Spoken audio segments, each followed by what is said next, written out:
لوگ جن کی ظاہری کیفیت یہ ہے کہ وہ سنت اور شریعت کے پابند ہیں، ان کے بارے میں بھی ہم دھوکہ دہی کا فتویٰ دیتے ہوئے ذرا احساس پیدا نہیں کرتے۔ اچھی سوچیں، اچھے گمان، اچھے خیالات، خوبصورت تصورات، اللہ نے بڑی حسین دنیا بنائی ہے۔ اس زمانے میں بڑے خوبصورت رنگ بھرے ہیں کریم رب نے، اس کی قدرت کے جگہ جگہ کرشمے ہیں، اس نے بڑے خوبصورت انسان بنائے ہیں، بڑے پاکیزہ لوگ مرتب فرمائے۔ تو اللہ کی مخلوق میں سے حسن کو تلاش کرنا، اس کی کائنات میں سے خوبصورتیوں کو ڈھونڈنا، گمان بڑے اعلیٰ رکھنا، کیا خوبصورت جملے ہیں مسلم شریف میں۔ حضور فرماتے ہیں اچھا سوچنا بھی اچھی عبادت ہے،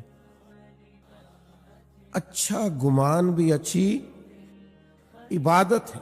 آپ کچھ نہ کریں، محض اچھا سوچیں، اچھا گمان کریں، اچھی رائے دیں، مثبت رویہ آپ یقین جگہ۔ اور وہ کوئی کسی نے کہا کہ اس نے بہت بڑا جرم کیا ہے اور مجھے دھوکہ دیا ہے، تو اب بتاؤ اس کے ساتھ کیا کرنا ہے۔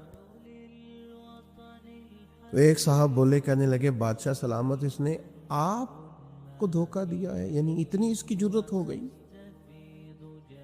کچھ لوگ ہوتے ہیں نا شاہ سے زیادہ شاہ کے وفادار، اب یہ یہاں تک چلا گیا ہے، یہ اس کی جرت، یعنی آپ کو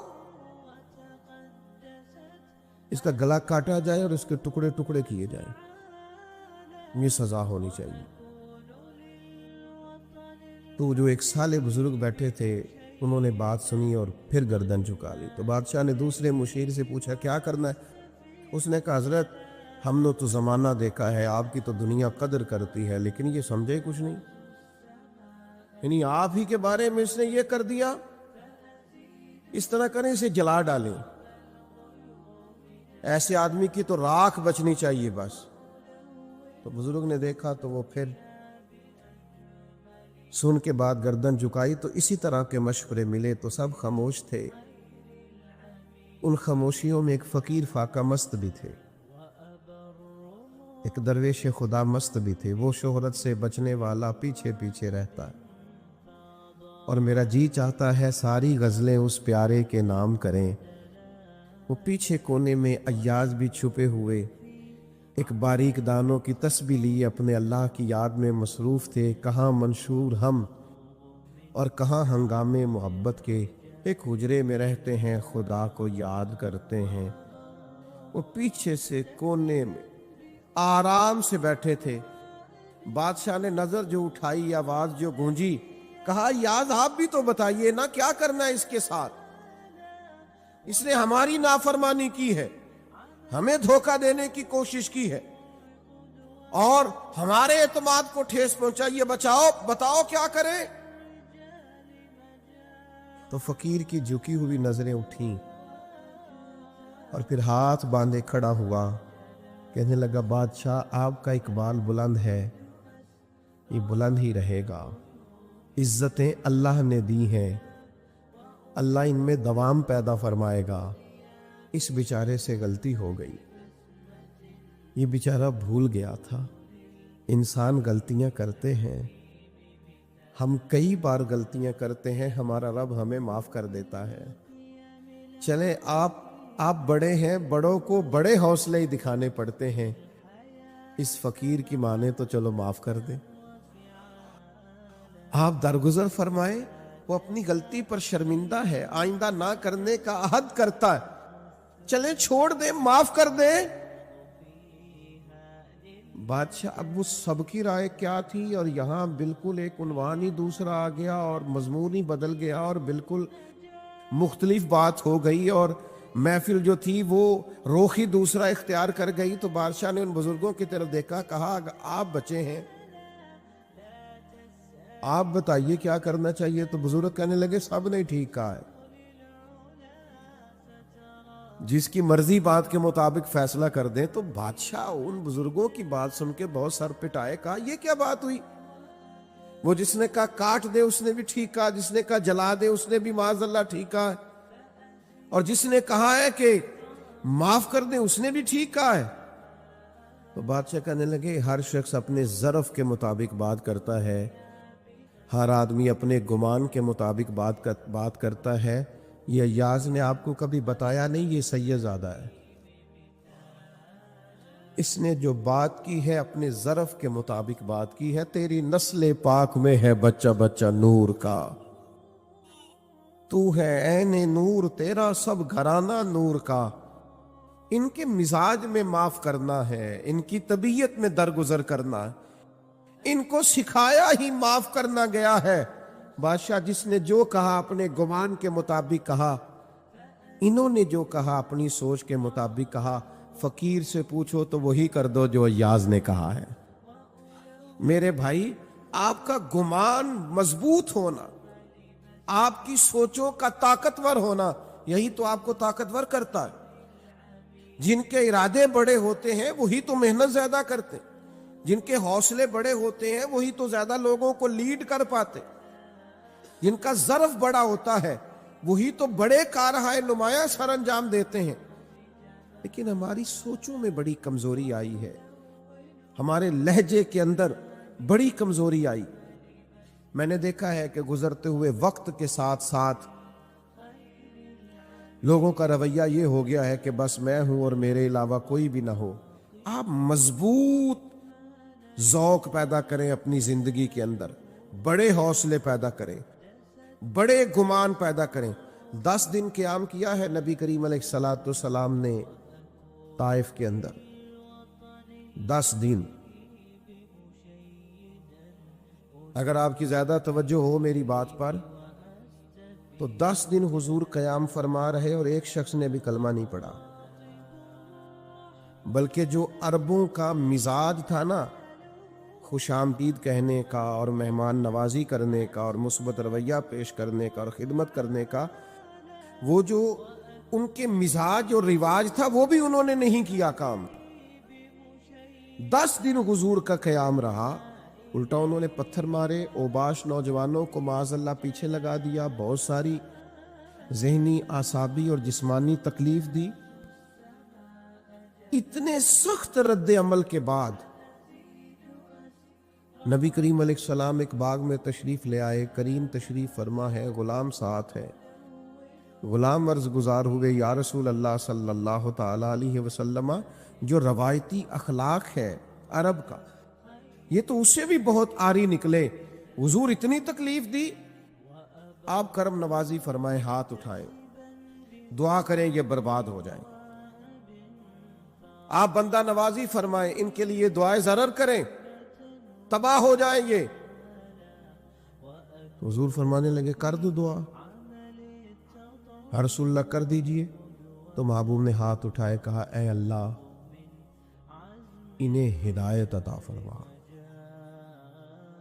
یہ جانتے نہیں یہ کیا کر رہے ہیں، انہیں شعور نہیں یہ کیا۔ آپ چھوٹے بچے کے بارے میں کہتے ہیں نا، ابھی بچہ اسے تو پتہ ہی نہیں، اس کا شعور ہی نہیں، سوچ ہوتی ہے نا ایک کہ بھئی بچہ ہے، نادان ہے، اسے کیا خبر ہو۔ تو کریم اللہ کے حضور عرض کرتے مالک انہیں شعور ہی نہیں ہے، انہیں پتہ ہی نہیں ہے یہ کیا کر رہے، تو انہیں ہدایت کا نور عطا فرما، تو ان کے حق میں فضل والا فیصلہ فرما۔ جب دعا ختم ہو گئی تو غلام عرض گزار ہوئے، یا رسول اللہ صلی اللہ تعالی علیہ وسلم، ایک شخص نے بھی کلمہ نہیں پڑھا اور ان کا رویہ ہمارے ساتھ انتہائی سخت اور ترش رہا، لیکن حضور آپ نے پھر بھی ان کے لیے دعا فرمائی اور ہدایت کی دعا کی، حالانکہ ایک بھی نہیں مانا۔ تو یہ سوچ ہے نا، یہ گمان ہے نا، یہ رائے ہے نا، یہ وہ رائے ہے جو ہماری سوچوں کو پاکیزگی دیتی ہے اور حجاز کی پاکیزگی دیتی ہے۔ حضور فرمانے لگے اگر انہوں نے نہیں مانا تو میں ان کی بربادی کی دعا کیوں کروں، اگر یہ نہیں مانتے تو مجھے امید ہے ان کی آنے والی نسلیں مان جائیں گی۔ ہم نے اگلی نسل سے اچھی امید وابستہ کر لی، اگلی نسل مسلمان ہو جائے گی، کلمہ پڑھ جائے گی، دین کے اندر آ جائے گی، لیکن تباہی اور بربادی کی دعا نہیں کرنی۔ آپ اندازہ کر لیجئے نا آج ہمارے ہاں کتنی مایوس باتیں ہوتی ہیں، کمزور باتیں ہوتی ہیں، بدگمانیاں ہوتی ہیں، لوگوں کا خیال ہوتا ہے، وہ بعض دوست تو ایسی خبریں دیتے ہیں کہ ان کے پاس آپ 10 منٹ بیٹھے تو محسوس ہوتا ہے کہ آخری دن چل رہا ہے دنیا کا، کل کچھ ہونے والا ہے۔ اتنی سخت ترین ان کے پاس کمزور خبریں ہوتی ہیں۔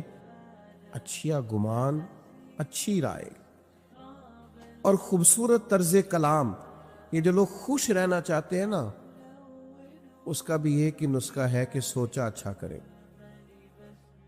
مثبت رہا کریں۔ آپ یقین کریں کہ زندگی میں بہار آ جائے گی۔ بہت سارے لوگ زندگی میں دیکھے ہیں جن کو زیادہ پرواہ ہی نہیں ہے، خوش رہتے ہیں، آگے بڑھ جاتے ہیں۔ کسی نے کچھ کہہ دیا تو کہتا چلو کوئی حرج نہیں، کہہ دیا تو پھر کیا ہوا۔ ایک حدیث ہے مشکات شریف میں بڑی خوبصورت، زندگی میں بڑا کچھ اس کے مفاہیم سے سیکھنے کو ملتا ہے۔ کچھ لوگ نا جب ہار جاتے ہیں نا پورے طور پر، تو پھر وہ معاذ اللہ ثم معاذ اللہ نقل کفر کفر نباشت، پھر وہ گالم گلوچ پہ آ جاتے ہیں۔ جب دلیل کی دنیا سے ہار جاتے ہیں، پھر کمزور پڑ جاتے ہیں تو ایسے رویے اختیار کرتے ہیں۔ عرب کے لوگ بھی جب پورے طور پر ہار گئے نا، کمزور پڑ گئے، تو پھر انہوں نے ہاری ہوئی ایک تجویز سوچی، یہ مشکات شریف میں موجود ہے۔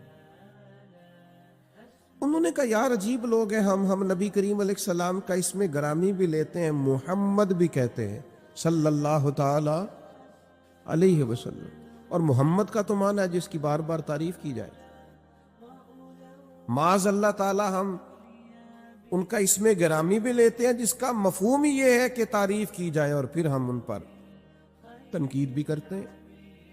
تو انہوں نے حضور کا نام نامی اسم گرامی معاذ اللہ بگاڑ کے لینا شروع کیا۔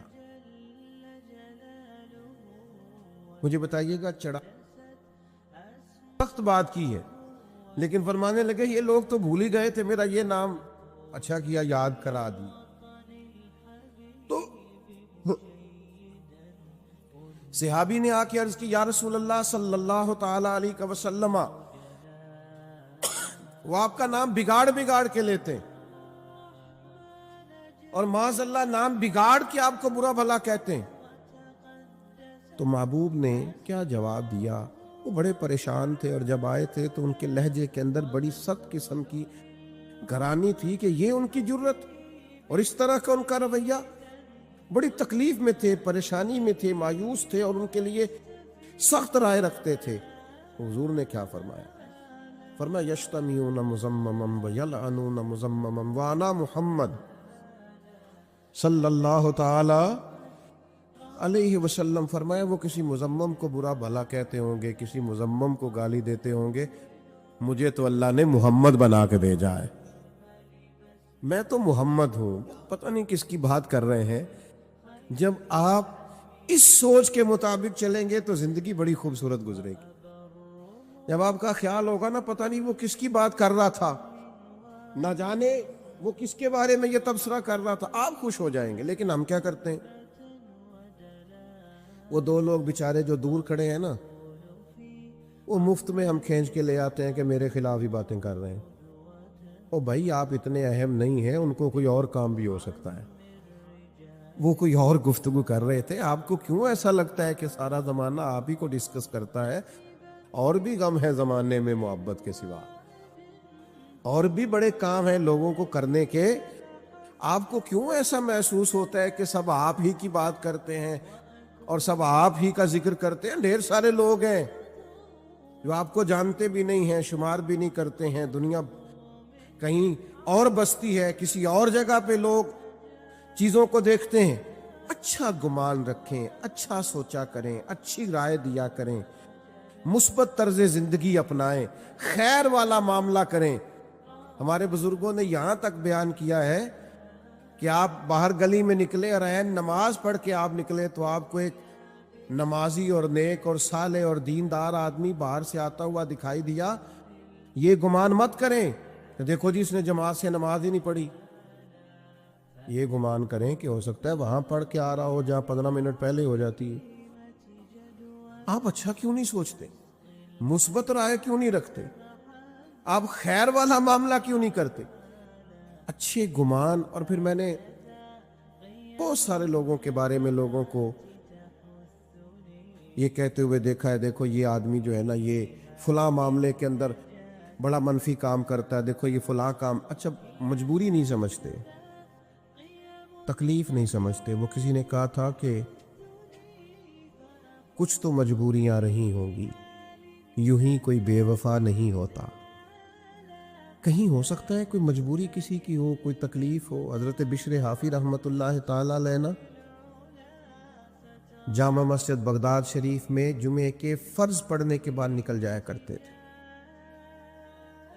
تو ایک اچھے بزنس مین کو خیال ہوا کہ ویسے جو لوگ بڑی تبلیغ کرتے ہیں اور لوگوں کو خیر کا سبق دیتے ہیں اور بڑے نوافل بتاتے ہیں، اور خود یہ ہے کہ سنن اور نوافل ابھی ادا نہیں ہوئے اور یہ چلے گئے، تو بہت سارے لوگوں سے اس نے اپنی اس بدگمانی کا ذکر کیا. تو لوگوں نے کہا یار، کہنے لگا نہیں وہ ہر جمعے ایسا کرتے. تو ایک دن کسی نے کہا یار تو چھوڑ دے اس کام کو، لیکن وہ بس بدگمانی بھی بڑی خطرناک چیز ہے، یہ بھی صلاحیت ہی کر جاتی ہے. یہ شک تو دیوانہ سا کر دیتا ہے لوگوں کو، عجیب مجنون قسم کی حرکتیں کرنے لگ جاتے ہیں مشکوک ہونے کے بعد. تو ایک دن اس نے نماز جمعہ پڑھا اور حضرت کے پیچھے جاسوسی کرتے ہوئے نکل گیا، جو سخت منع ہے دین میں. تو شیخ مسجد شریف سے نکلے اور ایک نان بائی کی دکان سے انہوں نے نان خریدے. تو پھر ایک اور بدگمانے کی، کہنے لگا اچھا بھوک بڑا تنگ کرتی ہے اس لیے سنتیں چھوڑ دی، اس لیے نوافل چھوڑ دیے. پھر حضرت نے ایک جگہ سے کباب لیے تو کہا دیکھو عمر دیکھو اور ان کے ذائقے دیکھو، کس عمر میں بدگمانی پہ بدگمانی. لیکن تھوڑا سا شیخ تیز قدموں سے چلے اور ایک آبادی ختم ہوئی تو ایک بے آباد سی جگہ آئی، اور پھر تھوڑا سا آگے بڑھے تو ایک کچا سا گھر آیا. حضرت شیخ نے دروازہ جو کھولا تو سامنے پلنگ پر ایک فالج زدہ معذور مریض پڑا ہے. شیخ دوڑ کر کے گئے، پہلے اس کو سیدھا کیا، پھر پیالے میں پانی لے کے اس کا منہ دھویا، اور پھر وہ کباب توڑ کے لقمہ بنا کر کے اس کے منہ میں ڈالا، اور پہلا لقمہ ڈالتے کہنے لگے معاف کر دینا، جمعے کو مجھے آتے ہوئے دیر ہو جاتی ہے، ابھی تو میں نے سنتیں بھی پڑھنی، ابھی تو میرے نوافل باقی ہیں، لیکن آپ کی بھوک تیز نہ ہو جائے میں دوڑ آیا. شخص کہتا ہے باہر کھڑا تھا، یوں لگ رہا تھا کہ جیسے میری ٹانگیں میرے وجود کا بوجھ نہیں اٹھا رہی، کہاں پر ہوں میں، کیا سمجھتا تھا یہ کیا نکل آیا، جس کو میں نے اتنی بری چیز سمجھا تھا شیخ کیا اتنا بڑا کارنامہ نکل آیا. حضرت اس کو کھانا دے رہے تھے تو وہ معذور رو پڑا، کہنے لگا بشر آپ کب تک آئیں گے، 14 سال بیت گئے، میری ڈیوٹی اٹھائے ہوئے میرے تو اپنے بھی مجھے چھوڑ گئے. حضرت بشر نے ان کے آنسو پوچھ کر کے فرمایا آپ کا کیا خیال ہے، یہ جو میری معاشرے میں عزت ہے یہ میری کثرت عبادت سے ہے، یہ تو میں آپ کی خدمت کرتا ہوں تو اللہ نے مخلوق کے دلوں میں میری محبت پیدا فرما دی. او میرے بھائیو، اچھا گمان، اچھی سوچیں، اچھے رویے، اچھی رائے اور اچھا مشورہ، اس کو اپنی زندگی میں اپنائیے. آپ کو پتہ ہے ہمارے علماء نے لکھا ہے کہ یہ جو کہا 10 گنا اجر ملے گا نیکی پہ، اور پھر بات کتاب و سنت میں بڑھتے بڑھتے 700 گنا تک بھی گئی، تو یہ 10 ملے گا کہ 20 گنا ملے گا کہ 700 گنا ملے گا. تو فرماتے ہیں جتنا گمان اچھا ہوگا، جتنی نیت اچھی ہوگی، جتنا ارادہ عمدہ ہوگا، اتنا اللہ اجر بھی زیادہ عطا فرما دے. لیکن شرط یہ ہے کہ ہم برے گمان سے بچیں، برے ذہن سے بچیں، بری سوچوں سے بچیں. یہ ہماری طبیعت کو بھی اچھا رکھیں گی، ہمیں لوگوں سے پیار بھی ہو جائے گا، نفرتیں بھی ہمارے دلوں سے نکلیں گی، ہماری رائے بھی اچھی ہوگی، اور سب سے بڑی بات یہ ہے کہ سوسائٹی میں پیار پھیلے گا، معاشرے میں محبت بڑھے گی، ہم ایک دوسرے کے قریب آئیں گے.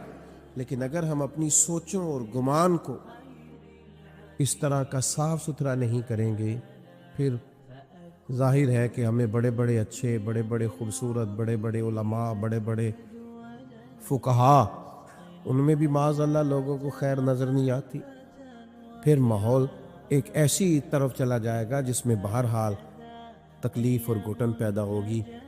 تو رمضان المبارک میں انسان کا دل بڑا ہلکا پھلکا ہو جاتا ہے، اللہ تبارک و تعالیٰ اس کو بڑا باطنی سرور اور کیف عطا کرتا ہے، اس کی کیفیات بڑی خوبصورت ہوتی ہیں۔ تو جہاں تقوی کا اور بہت سارا نور ہم حاصل کر رہے ہوتے ہیں، وہاں اس چیز کو بھی اپنانے کی کوشش کریں کہ اچھی سوچوں کی پریکٹس کریں، اچھے گمان ان دنوں میں اپنی طبیعت میں پیدا کریں، تاکہ ہمیں اللہ کی مخلوق اچھی لگے، تاکہ ہمیں خیر نظر آئے۔ اللہ تبارک و تعالی سمجھنے کی، عمل کرنے کی اور دین کی طرف لوٹ آنے کی توفیق عطا فرمائے۔ آخر دعوانا الحمدللہ۔ نہیں ابھی تو بولیے نا، کتنے 13 منٹ ہو گئے، کتنا ٹائم بچا ہے؟ ایک ہی بات کرتا ہوں، نبی کریم صلی اللہ تعالیٰ علیہ وسلم نے فرما دیا کہ اس کی ناک خاک آلود ہو جو رمضان کو پائے اور پھر بھی اپنی بخشش نہ کرا سکے، یعنی اس کو زندگی میں رمضان مل تو گیا لیکن اس سے وہ خیر حاصل نہیں کر سکا، تو یہ تو بہت بڑی خیر پانے کا ایک ذریعہ ہے اور بہت بڑا اجر حاصل کرنے کا ایک ذخیرہ ہے، بشرط یہ ہے کہ اہمیت دیں، توجہ کریں اور کسی لمحے کو ضائع نہ ہونے دیں۔ اللہم صلی علی سیدنا و مولانا محمد معدن الجود والکرم وآلہ وصحبہ وبارک وسلم۔ اللہ کریم ہم سب کا یہاں جمع ہونا، مل بیٹھنا اپنی بارگاہ میں قبول فرما۔ اللہ کریم احباب نے جو بندوبست کیا ہے، تیرے اس گھر میں سب جمع ہوئے ہیں تو ہماری حاضری کو قبولیت کا درجہ نصیب فرما۔ اللہ تعالیٰ اس کی برکت سے ہمارے گناہوں کو معاف فرما، ہمارے گناہوں کو معاف فرما، ہماری غلطیوں سے درگزر فرما، ہمارے علم کو نافع فرما، ہمارے اعمال کو خالص فرما۔ اللہ ہمیں سجدوں کا ذوق عطا فرما، عبادتوں کا شوق عطا فرما، تلاوتوں کی لذت سے آشنا فرما، درود و سلام کے ذائقے عطا فرما۔ ہم خیر کرنے لگیں تو ہماری مدد فرما، ہم کہیں بھولنے لگیں تو حق ہم پر واضح فرما، ہمیں شر نفس سے محفوظ فرما، شر شیطان سے محفوظ فرما، ناجائز خواہشات کے فتنے سے محفوظ فرما، زندگی تقوی کے نور والی عطا فرما، موت کلمہ اسلام پہ نصیب فرما۔ اللہ امت کی خیر فرما، عالم اسلام کے حق میں رحمت والے فیصلے فرما، فلسطین کے مجبوروں کی مدد فرما، کشمیر کے مظلوموں کی مدد فرما، امت جہاں جہاں بھی تکلیف کا شکار ہے رحمت والے فیصلے فرما، پاکستان کو نظام مصطفیٰ صلی اللہ تعالیٰ علیہ وسلم کا سویرا دیکھنا نصیب فرما۔ اللہ کریم ہم سب کی پریشانیاں دور فرما، جو بیمار ہیں انہیں شفا عطا فرما، جو مقروض ہیں انہیں بار قرض سے رہائی نصیب فرما، جو تنگ دست ہیں ان کے رزق میں وسعت فرما۔ اللہ کریم جو کمزور ہیں، کسی بھی حوالے سے پیچھے رہ گئے ہیں، ان کی مدد فرما، جو خیر کے کام کر رہے ہیں انہیں مزید توفیقات عطا فرما۔ اللہ کریم ہمیں پاکیزہ سوچیں عطا فرما، پاکیزہ جذبات عطا فرما، عزم اور حوصلہ عطا فرما، ہمت اور توانائی عطا فرما۔ اللہ کریم ہمیشہ خدمت پر معمور رہنے کی توفیق عطا فرما۔ کریم اللہ اس بوجھ سے بچا جو اٹھایا نہ جا سکے، اس تکلیف سے بچا جس پر صبر نہ کیا جا سکے۔ اللہ کریم اس آزمائش سے بچا جس پر انسان سخت تکلیف کا شکار ہو جائے۔ اللہ تعالی ہمارے ذہنوں کو پاکیزگی عطا فرما، سوچوں کو پاکیزگی عطا فرما، دلوں کو نرمی نصیب فرما۔ نبی کریم صلی اللہ تعالی علیہ وسلم کی کامل محبت ہمیں عطا فرما۔ حضور کے نقوش قدم چلنے کی توفیق عطا فرما۔ اللہ ہمیں خیر کرنے اور خیر پھیلانے کا ذریعہ بننے کی توفیق عطا فرما۔ ہماری زندگی باعث رحمت فرما، ہماری وجہ سے کسی کو کبھی کوئی تکلیف نہ پہنچے۔ اللہ تعالی ہم سب کے وجود نفع بخش ہو جائیں، خیر بانٹنے والے ہو جائیں، زبانوں کو سچ کی عادت نصیب فرما۔ اللہ کریم وجود کو صرف رزق حلال ہی نصیب فرما، لقمہ حرام سے محفوظ فرما۔ اللہ کریم وہ سارے احکامات جن سے تو راضی ہوتا ہے ہمیں عمل کی توفیق عطا فرما۔ ہر وہ کام جو تیری ناراضگی کا سبب بنتا ہے اللہ تعالیٰ اس سے ہمیں محفوظ فرما۔ اللہم انا نسألک العفو والعافیۃ فی الدین والدنیا والآخرہ۔ اللہم انک عفو تحب العفو فاعف عنا یا غفور یا غفور یا ارحم الراحمین۔ اللہم انا نسألک العفو والعافیۃ فی الدین والدنیا والآخرہ۔ ربنا تقبل منا انک انت السمیع العلیم وتب علینا انک انت التواب الرحیم۔ رب اغفر وارحم وانت خیر الراحمین۔ رب اغفر وارحم وانت خیر الراحمین۔ رب اغفر وارحم وانت خیر الراحمین۔ یا ارحم الراحمین، یا ارحم الراحمین، یا ارحم الراحمین۔ وصلی اللہ تعالی علی حبیبہ سیدنا و مولانا محمد وآلہ واصحابہ اجمعین برحمتک یا ارحم الراحمین۔